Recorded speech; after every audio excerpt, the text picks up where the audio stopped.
2월 15일 셋째 주일을 맞이했는데 설날 연휴가 시작되는 어수선한 분위기지만 우리의 마음을 정돈하고 우리 마음의 중심을 하나님께 또 드리면서 오늘 영과 또 진리로 예배하는 귀한 시간 되기를 축복합니다. 오늘은 여러분과 함께 요나단의 신앙 고백이라고 하는 제목으로 함께 은혜를 나누기를 원합니다. 군인은 국가와 민족에 대한 충성 서약과 다짐을 반복적으로 고백하고 외칩니다. 저희 군 생활을 가만히 이렇게 기억해 보면 군인은 국가에 대한 그 충성을 끊임없이 강요한다고 해야 될까요? 참 중요한 그 충성을 끊임없이 반복적으로 가르치죠.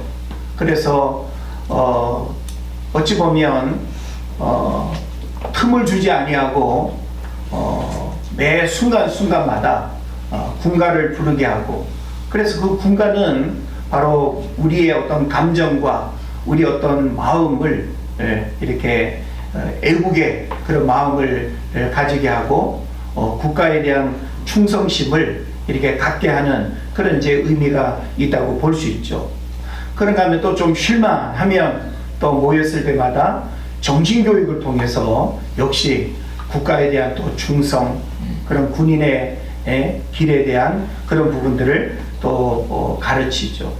그런가 하면 또 역시 여러 훈련들을 통해서 군인이 또 이렇게 가야 할, 군인이 또 해야 할 그런 숙명적인 그런 또 가르침들을 역시 반복적으로 이렇게 가르치는 것을 보게 됩니다. 결혼하는 또 신랑 신부는 서로에 대한 사랑 서약을 회중 앞에서 엄숙히 하게 됩니다. 그래서 신랑 누구누구는, 신부 누구누구는 하면서 상대방에게 서약을 하게 되죠. 그러면서 일평생 누구를 신랑으로 맞이하여 또 신부로 맞이하여 일평생 이렇게 사랑하겠다라고 하는 그런 이제 서약을 통해서 선언을 하게 되는 것을 우리가 알고 있습니다. 그렇다고 한다면 성도는 하나님 앞에서 신앙을 고백하고 세상을 살아가야 됩니다.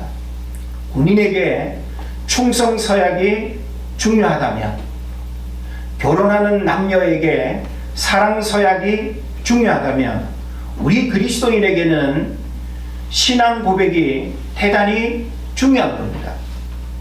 만약에 우리가 신앙생활하면서 하나님께 대한 신앙 고백이 없고, 그리고 서로에 대한 믿음의 신앙 고백이 없다고 한다면 우리는 그 사람의 믿음을 무엇으로 알 수 있습니까? 신앙 고백이 없는 그 사람의 믿음을 어떻게 우리가 알 수 있겠습니까? 그런 면에서 우리는 신앙 고백이 대단히 중요하다. 그래서 우리가 신앙적으로 자녀들을 이렇게 키우게 될 때 자녀의 믿음은 자녀의 신앙 고백을 통해서 우리 아이가 이런 신앙 고백을 통해서 성장하고 있구나. 신앙 고백을 통해서 우리 아이의 신앙 성장의 상태와 신앙 성장의 크기를 가늠하는 거죠.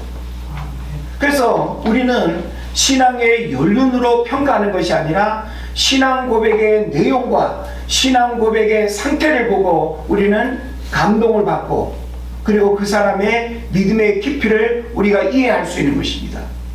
그런 면에서 신앙 고백은 결코 흉내낼 수 없을 뿐만 아니라 우리 개인이 하나님 앞에 어떤 신앙 고백을 하느냐에 따라서 그 사람의 신앙생활의 진실성을 우리가 알 수 있고 신앙의 진리를 우리가 가늠할 수 있다라고 하는 것을 알게 됩니다. 그래서 고린도후서 13장 5절에서도 굉장히 중요한 말씀을 하고 있죠. 너희가 믿음에 있는가? 너희 자신을 시험하고 너희 자신을 확증하라. 너희가 믿음에 있는가? 너희 자신을 시험하고 확증하라는 거예요. 예수 그리스도께서 너희 안에 계시다라고 하는 것을 너희 스스로가 알지 못하느냐? 이건 뭐예요? 신앙 고백을 해야 된다는 거예요. 그러면서 그런 고백을 하지 못하느냐? 그런 신앙 고백이 너에게 없느냐? 그렇다고 한다면 너희는 버림받은 자니라, 이렇게 말씀하고 있습니다. 그러니까 신앙 고백이 없다라고 하는 것은 가짜라는 거예요. 아무리 교회를 오래 다녔고 어려서부터 부모님이 몇 대째 다 소용없습니다. 지금 그 사람의 신앙 고백이 하나님을 향해서 어떤 고백을 하고 있는지, 어떤 신앙 고백을 하면서 신앙생활을 하고 있는지, 그것이 지금 그 사람의 믿음의 현주소가 되는 것입니다. 하나님에 대한 신앙 고백 대단히 중요합니다. 이건 누가 가르쳐서 흉내내는 고백이 아니라 여러분이 신앙생활을 하고 있다라고 하는 그 신앙의 여정 속에서 10년 신앙생활했으면 10년 신앙생활한 신앙 고백이 있어야 됩니다. 어려서부터 20년, 30년, 50년을 신앙생활했으면 50년 신앙생활한 농축된 신앙 고백이 있어야 됩니다. 그런데 50년을 신앙생활했는데도 신앙 고백이 어설퍼, 그리고 신앙 고백이 모호해, 그리고 신앙 고백이 없어. 그럼 그 사람 신앙이 있는 거예요? 없는 거죠. 자, 사랑하는 두 남녀가 사랑 고백이 없이 사랑하는 관계라고 말할 수 있어요? 부부가 사랑 관계 없이, 사랑 고백 없이 부부라고 하는 관계를 유지할 수 있습니까? 우리는 하나님을 믿는다고 하면서 위선적인 신앙 고백, 올바른 신앙 고백을 하지 않으면서 하나님을 믿는다고 말해요. 그리고 하나님의 축복을 기대해요. 가능합니까? 어림도 없습니다. 여러분, 신앙생활의 축복과 믿음의 역사는 나의 신앙 고백을 통해서 일어나는 것입니다. 여러분, 예수님이 12명의 제자들을 데리고 다니면서 어느 날 물었습니다. 사람들이 나를 누구라고 하더냐? 궁금하시겠죠? 예, 엘리야라고 하던데요? 세례 요한이라고 하던데요? 선지자 중에 하나라고 하던데요?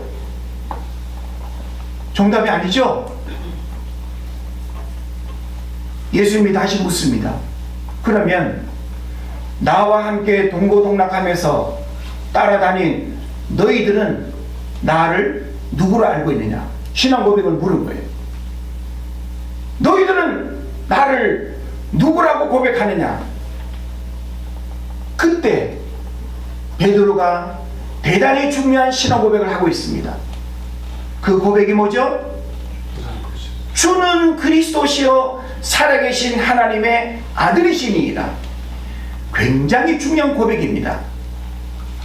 짧으면서도 이 고백은 예수님이 누구인가를 정확하게 고백하는 것이고, 군더더기 없는 이 고백이야말로 바로 예수님이 원하는 핵심적인 고백이었습니다. 만약에 신앙생활하고 있는 여러분에게 20년 신앙생활한 김집사야, 너에게 나는 누구냐? 신앙 고백을 만약에 묻는다고 한다면 우리는 어떤 신앙 고백을 할 수 있을까요? 베드로처럼 흉내내는 주는 그리스도시요 살아계신 하나님의 아들이십니다. 그냥 이 고백으로 그냥 대신하시겠습니까? 우리는 내가 경험하고 내가 만나고 내 삶 속에 역사하시는 그 체험적인 하나님을 우리는 고백할 수 있어야 되는 것입니다.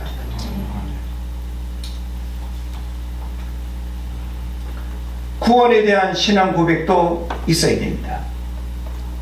막연하게 나 구원 받았어가 아니라 하나님의 말씀을 근거로 해서 그 말씀 때문에 나는 구원받았다라고 하는 분명한 신앙 고백의 확신을 우리는 뱉어낼 수 있어야 됩니다. 그 신앙 고백의 확신이 없으면 그 사람은 교회 와서 여러분이 오늘 예배 드리고 갔다 하더라도 예배 드렸다는 그것이 구원의 조건이 될 수 없습니다. 은혜제일교회에 다니고 있다라고 하는 그 이름 하나만으로 구원의 조건이 될 수 없는 것이죠. 믿음에 대한 신앙 고백도 있어야 됩니다. 축복에 대한 신앙 고백도 있어야 됩니다. 이거 뭘까요? 축복이 막연하게 우리에게 주어집니까? 여러분, 축복이 그냥 돈이에요? 우리는 하나님 앞에서 축복이 무엇인가에 대한 이해도 해야 되고 축복에 대한 신앙 고백도 우리는 할 수 있어야 돼요. 우리는 진정한 축복이 나에게 무엇인가라고 하는 사실을 알고 그 축복을 받았다고 한다면 하나님, 나 이거 없어도 괜찮아요, 저거 없어도 괜찮아요, 이거 하나만으로도 나는 만족해요 라고 하는 그런 고백을 한다면 여러분은 축복받은 것인 줄 믿습니다. 하박국 선지자가 뭐라 그랬어요? 모든 것 다 잃어버리고 아무것도 없다 할지라도 구원의 하나님을 인하여 감사한다 그랬잖아요. 그게 바로 이 하박국 선지자에게 있어서는 축복의 고백인 거예요. 예? 외양간에 소가 없고 무화과 없고, 예? 우리의 양이 없고 소축이 없고 아무것도 없을지라도 구원의 하나님을 인하여 기뻐한다라고 하는 이것은 그에게 있어서 구원의 신앙 고백일 뿐만 아니라 믿음의 신앙 고백일 뿐만 아니라 축복의 신앙 고백인 줄 믿으시기를 바랍니다. 그래서 여러분, 이와 같은 신앙 고백은 우리 자신뿐만 아니라 사실은 우리 자녀들에게도 이 신앙 고백은 굉장히 중요한 거예요. 이 말은 뭔가 하면 부모는 신앙 고백이 있는데 자녀가 신앙 고백이 없다면 여러분 어떻게 하시겠어요? 자녀가 신앙 고백이 없다라고 하는 것은 부모에게 있어서는 굉장히 큰 충격을 받아들여야 됩니다. 신앙 고백이 없는 자녀가 교회만 들락날락하고 교회 와서 예배 시간에 졸기나 하고 그걸로 만족하시겠어요?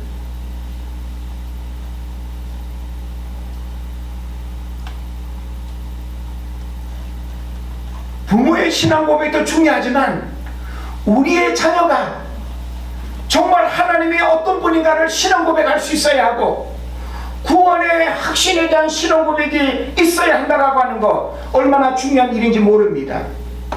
그래서 이와 같은 신앙 고백은 사실 가정에서 부모로부터 보고 배우고 물려받기가 쉽죠.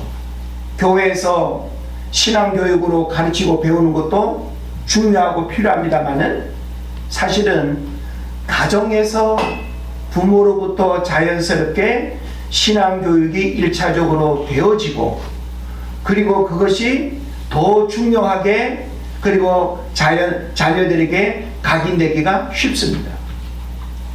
그런데 믿는 가정에서도 자녀가 교회 다니는 일에만 습관적으로 길들여졌지 신앙 고백에 대한 점검이 없고 신앙 고백에 대해서 제대로 가르치지 아니하고 신앙 고백이 없는 그 자녀가 어느 책에 보니까 13살이 되면 이미 결정이 된대요. 어렸을 때 교회를 이렇게 다니게 될 때 13살이 되면 교회를 계속 다닐지 안 다닐지 13살이 되면 결정이 된대요. 13살까지는 아직 어리니까 뛰쳐나가지는 않고 마음속으로는 이미 결정을 한대요. 그리고 한 20살 어간 대학을 들어가게 되는 그 나이대가 되면 부모로부터 독립하고 신앙으로부터 독립해서 완전히 부모와 다른 더 이상 내 신앙에 누구도 타치를 받지 않는 그런 결정을 하면서 완전히 다른 삶을 살아가는 그런 이단자가 될 수도 있다라고 하는 것입니다. 그런 자녀가 되지 않기 위해서는 부모는 자녀를 억압적으로만 이끌고 교회 그냥 자리에 앉혀놓는 것이 중요한 것이 아니라 신앙 고백이 있는 자녀로 키워야 된다는 것입니다. 예배를 드린다라고 할 때 왜 예배를 드리는지에 대한 예배에 대한 신앙 고백이 분명히 있어야 됩니다. 그래야 그 자녀가 예배를 사모하게 되고 예배를 올바르게 드리게 되고 그 예배 한 번을 통해서 하나님 살아계심의 역사들을 경험하게 되는 것입니다. 신앙 고백이 없는 기도, 신앙 고백이 없는 믿음을 가지고 있으니 엉터리에 다 엉터리. 그러니 우리의 신앙생활이 얼마나 많은 문제를 가지고 있는가를 안타까운 마음으로 바라볼 수밖에 없는 것입니다.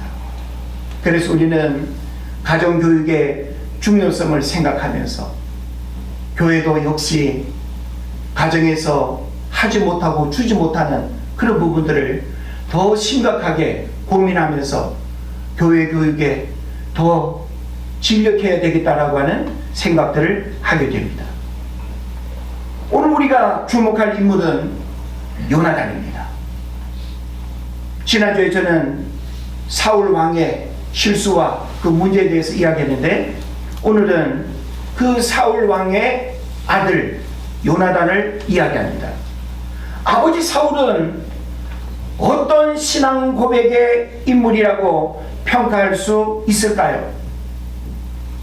지난 시간에 살펴본 바와 같이 사울은 아버지로서 깊은 신앙 체험이 부족했고 광야 훈련을 경험하지 못해서 머리로는 하나님을 인식하며 살았지만 체험적인 신앙 고백은 부족한 사람이었습니다.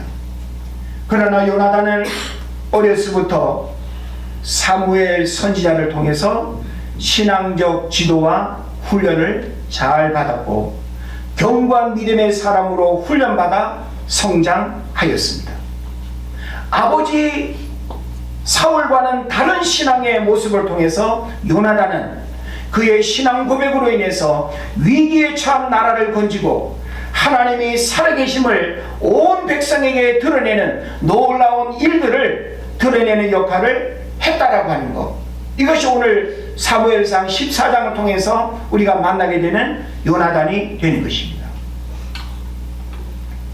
그래서 오늘 저는 여러분에게 오늘 이 요나단의 신앙 고백이라고 하는 제목을 통해서 요나단의 신앙 고백이 오늘 우리에게 주는 그 의미가 무엇인지, 왜 우리도 이 요나단처럼 이와 같은 신앙 고백이 왜 중요하고 필요한지를 우리가 생각하기를 원하고, 과연 나는 아버지로서 자녀에게 어떤 신앙 고백을 할 수 있는가, 나는 하나님 앞에 어떤 신앙 고백을 할 수 있는가, 이 점검을 우리는 할 수 있어야 됩니다. 우리가 이런 신앙 고백을 제대로 하지 못하면서 습관적으로만 교회를 다닌다라고 하는 것은, 이것은 형식적인 종교인에 머물기가 쉬운 그런 문제들이 되는 것입니다. 요나단의 신앙 고백의 핵심은 6절입니다. 6절의 말씀은 요나단의 신앙 고백의 핵심이 됩니다. 베드로의 신앙 고백이 주는 그리스도시요 살아계신 하나님의 아들이십니다 라고 하는 그 고백처럼 요나단의 신앙 고백의 핵심은 6절인데, 이 6절의 말씀을 오늘 중심으로 해서 같이 말씀을 여러분이 듣게 되는데, 자, 이 6절의 말씀 우리 다 같이 한번 크게 읽으시면 좋겠습니다. 요나단이, 시작! 요나단이 자기의 무기를 든 소년에게 이르되 우리가 이 할례 받지 않은 자들에게로 건너가자. 여호와께서 우리를 위하여 일하실까 하노라. 여호와의 구원은 사람이 많고 적음에 달리지 아니하였느니라. 아멘. 여러분, 그냥 우리가 평범하게 읽은 한 구절 같아도 이 한 구절의 말씀 속에 요나단의 신앙 고백의 핵심적인 메시지가 여러 가지 숨어 있다라고 하는 사실을 오늘 여러분이 발견하게 될 것입니다. 첫째로 요나단의 신앙 고백의 핵심적 메시지 한 가지는 뭔가 하면 하나님의 크심에 집중하는 절대적 신앙을 우리에게 보여주고 있다는 거예요. 누가 크다고요? 하나님의 크심에 집중하는 절대적 신앙을 우리에게 보여주고 있다는 거예요. 그래서 본문에 보면 여호와의 구원은 사람이 많고 적음에 달리지 아니하였느니라 라고 이렇게 후반부에 적혀 있습니다. 이 얘기는 뭔가 하면 상황을 상대화하고 하나님을 절대화하는 이런 의미를 가지고 있습니다. 우리는 하나님을 절대화해야 돼요. 어떤 상황 속에서도 하나님은 이러니까 이럴 거야 라고 우리가 이렇게 상대화하는 것이 아니라, 어떤 상황 속에서도 하나님은 상대적으로 우리가 평가되는 것이 아니라 절대적으로 평가되어지는 분. 그래서 우리가 하나님을 절대자라고 하는 거예요. 그러니까 절대자로 우리가 하나님을 바라볼 때는, 절대자 하나님 앞에는 다른 어떤 장애물이나 방해물이나 조건이나 이유나 변명이나 그런 것들이 해당돼야 안 돼요? 안 되는 거예요. 절대자 하나님 앞에는 어떤 거리낌도, 어떤 문제도, 어떤 방해물도 있을 수가 없다라고 하는 것입니다. 하나님이 하시고자 하면 어떤 문제도 있을 수가 없다라고 하는 것이죠. 그래서 아버지 사울은 600명이라는 숫자와 칼과 단창의 유무라는 통계학적 데이터에 묶여 있었습니다. 그러나 그 아들 요나단은 전쟁의 승패가 수량이 아닌 하나님의 주권에 있다라고 하는 사실을 선포하는 거예요. 그러니까 여러분, 우리도 이 시대를 살아가면서 우리 눈에 보여지는 세상적인 것들이 더 커 보이고 무서워 보이고 쫄게 만드는 그런 어떤 세상의 그 무시무시한 그 것들이 있잖아요. 그러면 우리는 하나님이 안 보이고 하나님이 생각나지 않고 우리 눈에 보여지는 그 큰 것들 앞에 두려워하고 불안해할 수밖에 없잖아요. 그럴 때 우리는 어떻게 해야 될까요? 하나님을 절대화해야 된다. 어떤 상황 속에서도 우리를 두렵지 않은 어떤 문제들이 우리 눈앞에 일어난다 할지라도 절대자 하나님만을 우리 모든 삶의 중심에 모시고 그 하나님만을 바라볼 수 있기를 축복합니다. 아멘. 요나단이 바로 그런 신앙 고백을 오늘 본문에서 하고 있다는 거예요. 600명이라는 숫자 바라보지 아니하고 칼과 단창의 유무를 따지지 아니하고 바로 여호와의 구원은 사람이 많고 적음에 달리지 아니하였다라고 하는 이 고백은 바로 요나단의 대단히 중요한 신앙 고백이라고 하는 것을 여러분 깨달으시기를 바랍니다. 아멘. 그래서 신앙이란 내 손에 든 것이 무엇인가를 세는 것이 아니라 나를 붙들고 계신 분이 누구인가를 확인하는 것입니다. 그래서 여러분이 어딜 가든지 하나님이 나와 함께 하신다는 사실을 믿으면 두려울 게 없습니다.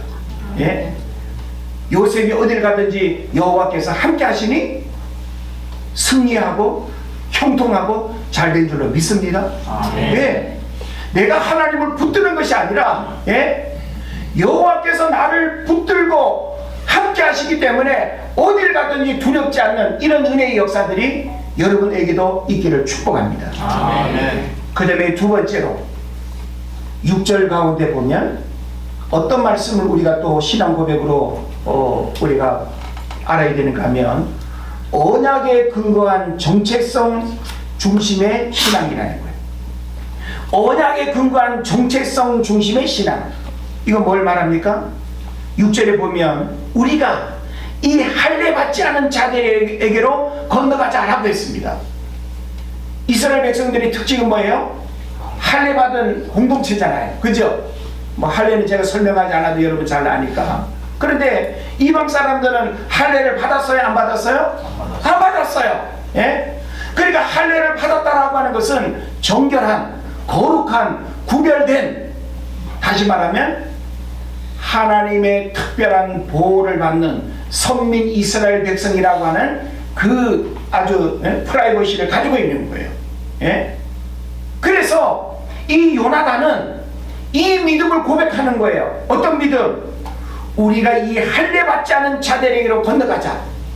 여러분, 우리는 세상을 바라보면서 세상에 아무리 기고 날고 뛰고 잘난 인간들이 큰 소리 친다 하더라도 예수 안 믿는 것들이 무슨 이렇게 우리는 얘기해야 돼.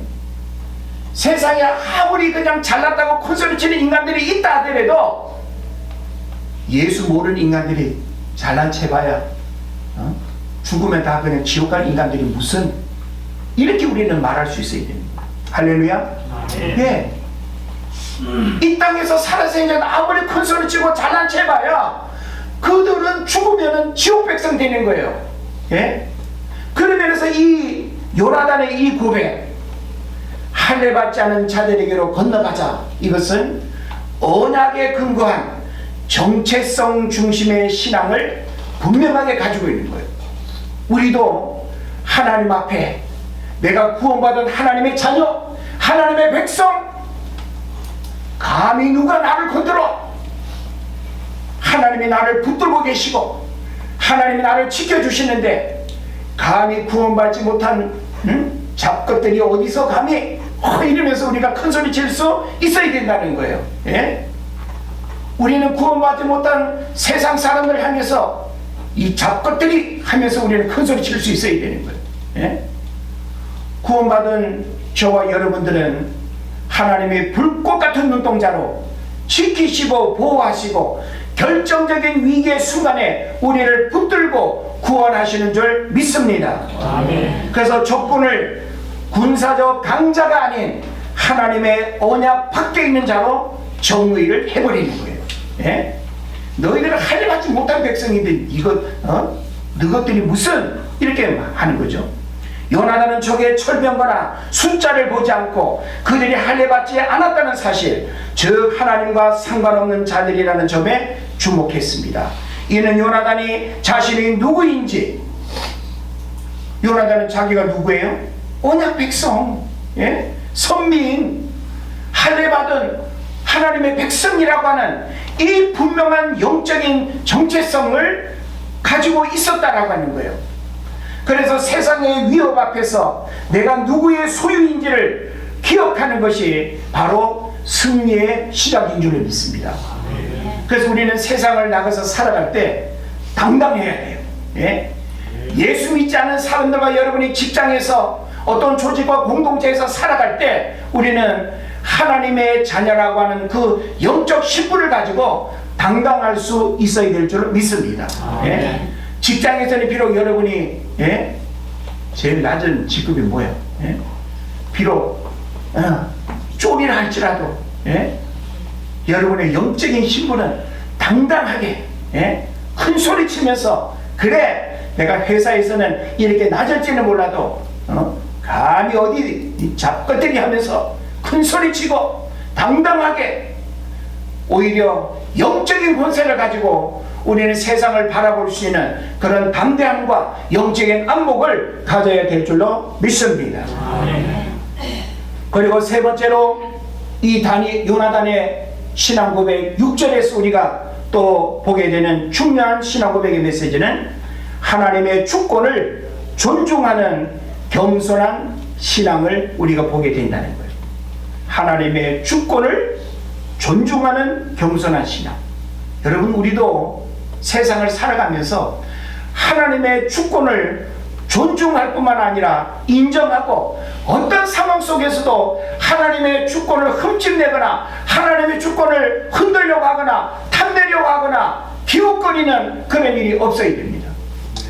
어떤 상황 속에서도 우리는 로드시 하나님의 주권을 절대적으로 우리는 인정하고, 하나님은 내 삶의 주인이 되십니다.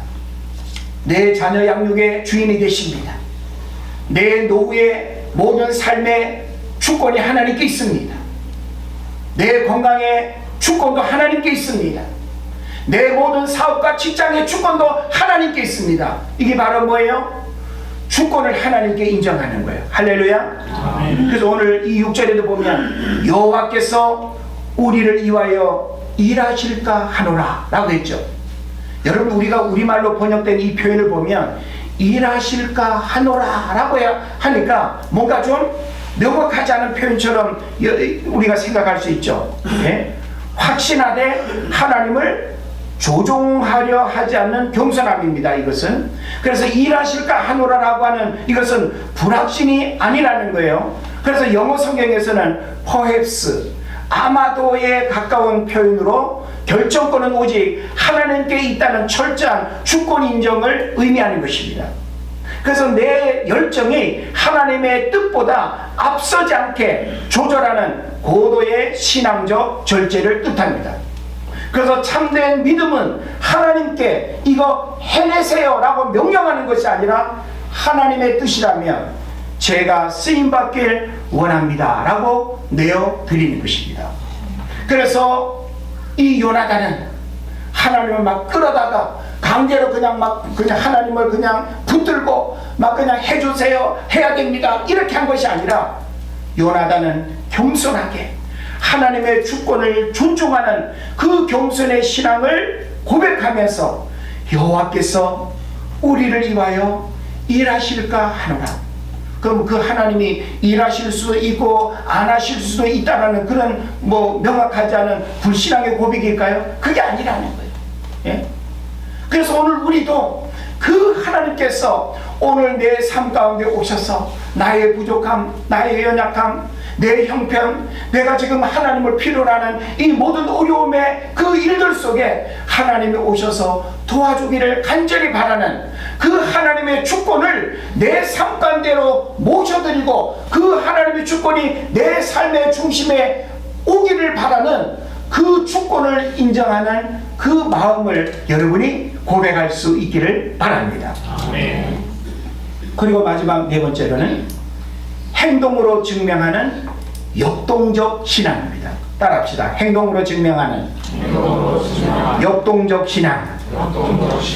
자, 그래서 6절에 보면 건너가자, 올라가자 이런 표현이 나옵니다. 뭐예요? 굉장히 그 젊은 청년답게 행동하는 그런 모습을 우리에게 보여줍니다. 여러분, 신앙 고백은 관념 속에 추상적인 언어가 아니에요. 우리가 주는 그리스도시요 살아계신 하나님의 아들이십니다 라고 하는 이것이 추상적인 고백입니까? 실제 우리가 그 주님을 그렇게 고백하고 그렇게 또 우리가 또 이렇게 살아가야 되는 그 삶은 실제적이고 행동적인 어떤 삶을 우리에게 요구하는 거예요. 그런 면에서 이 요나단 관념 속에 머물지 않고 위험 속으로 발을 내디는 모험. 요나단은 나무 아래서 기도만 하거나 회의만 하지 않았습니다. 그는 고백한 대로 움직였습니다. 하나님이 일하시는 자리를 만들기 위해서 스스로 험한 바위 사이를 기어 올라가는 수고를 아끼지 않았습니다. 하나님은 가만히 앉아있는 자의 논리가 아니라 믿음으로 발을 내딛는 자의 순종을 통해서 역사하신다는 것이죠. 그러면서 하나님은 오늘날 우리가 행동하는 자의 삶에 우리의 신앙 고백이 행동으로 발을 내디딜 때 하나님이 그 삶에 찾아오셔서 그 사람의 삶에 역사하신다는 거예요. 여러분의 신앙 고백이 머릿속에만 머물러 있을 때는 하나님이 일하실 수가 없어요. 여러분의 신앙 고백이 발을 내딛는 것처럼 행동하고 실천할 때 하나님이 역사하시는 겁니다. 할렐루야. 아멘. 입술로 고백하고 믿음으로 행동하고 실천할 때 하나님은 그 삶의 자리가 어디일지라도 하나님이 역사하실 줄로 믿습니다. 아멘. 그래서 사울은 환경을 보고 절망했지만 요나단은 언약을 보고 전진했습니다. 요나단에게 전쟁은 힘의 대결이 아니라 믿음의 증명이었습니다. 오늘 우리 앞에 놓인 문제는 우리의 실력이 모자라서가 아니라 하나님의 구원을 신뢰하는 단 한 사람을 찾으시는 하나님의 초대장이라는 것을 여러분 깨달으시기를 바랍니다. 우리가 성경을 보면 성경 속에 이와 같은 신앙 고백의 인물들이 교회사 속에도 얼마나 많이 있었는지 모릅니다. 다니엘과 세 명의 친구들, 그들이 고백한 신앙 고백 얼마나 위대한지 여러분 아시죠? 그리 아니하실지라도, 예? 에스더가 하만의 모함에 의해 가지고 그 한 민족이 죽을 위기에 처했을 때 죽으면 죽으리로다 하는 각오로 왕에게 나아갔죠. 그것도 대단히 중요한 신앙 고백인 줄 여러분 믿습니다. 서머나의 감독 폴리갑이 회유하고 협박할 때 화형에 처하는 그런 상황 속에서도 지난 86년 동안 그 주님은 나를 한 번도 섭섭하게 하지 않고 나를 그렇게 하지 않았는데 내가 어찌 그 회유에 넘어갈 수 있겠냐고. 그의 신앙 고백은 변함이 없었습니다. 주기철 목사님도 일사각오의 신앙 고백을 통해서 신사참배라고 하는 그 암흑한 시대 상황 속에서 수많은 사람들이 배신의 길을 가고 불신앙의 길을 갈지라도 그는 믿음의 길을 갔던 것입니다. 여러분, 하나님은 오늘 저와 여러분이 이 시대 속에 요나단처럼 주님이 원하시는 신앙 고백의 삶을 살기를 원하고 새로운 신앙 고백을 하기를 원하십니다. 흉내내는 신앙 고백이 아니라 여러분 하나님 앞에서 나는 어떤 신앙 고백을 할 수 있는지를 생각해 보십시오. 여러분의 자녀들은 과연 하나님 앞에 하나님을 어떤 신앙 고백을 할 수 있는지를 한번 점검해 보십시오. 신앙 고백이 없다는 것은 믿음이 없는 것입니다. 신앙 고백이 없는 신앙생활은 죽은 신앙입니다. 오늘 저와 여러분이 설날 연휴를 이제 보내는 이 시점에 우리의 신앙 고백을 다시 한번 점검하면서 하나님 앞에 우리의 신앙 고백이 축복이 되고 믿음의 역사를 일으키는 그런 신앙 고백이 될 수 있기를 주의 이름으로 축원을 드립니다. 기도하겠습니다.